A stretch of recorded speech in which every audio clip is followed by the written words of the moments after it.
మనుషులు చూస్తుంటే అందరూ కూడా ఎలా అయిపోయారంటే పాపానికి, ఏదో ఒక రకమైన పాపానికి, దొంగతనాలకు, వ్యభిచారాలకు, జారత్వాలకు, అన్యాయాలకు, అక్రమాలకు, అన్ని విధాలుగా మొత్తానికి మనుషులు బానిసలైపోయారు పాపానికి. అందుకే రోమపత్రిక 3వ అధ్యాయంలో అంటాడు, 23వ వచనంలో ఏ భేదము లేదు అని మాట్లాడుతుంది. తెలుసు కదండి అన్నమాట. రోమపత్రిక 3:23లో ఏ భేదమును లేదు, అందరూ పాపము చేసి అన్నాడు. అంటే ఏ భేదము లేక అందరూ చేసినటువంటిది ఏంటట? పాపం. ఏ భేదం అంటే స్త్రీ పురుషుడు, ఉన్నవాడు లేనివాడు, ఈ ప్రాంతం ఆ ప్రాంతం, ఈ జాతి ఆ జాతి, ఈ భాష ఆ భాష, ఏ విధమైన భేదము లేదు.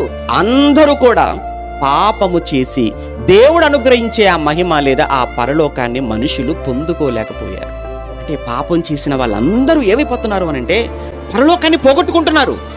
పాపం చేసిన వారందరూ ఏమైపోతున్నారు? దేవుడికి దూరం అయిపోతున్నారు. ఇక్కడ దేవుడు బాధ అంతా అదే కదా. దేవుడు ఆయన పరిశుద్ధుడు, దేవుడు ఆయన పవిత్రుడు. పరిశుద్ధుడైన పవిత్రుడైన దేవునికి పాపం అంటే అసహ్యం.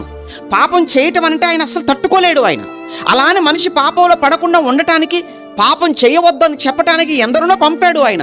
అయినా మనుషులు పాపం చేస్తూనే ఉన్నారు, నరకానికి జారిపోతూనే ఉన్నారు.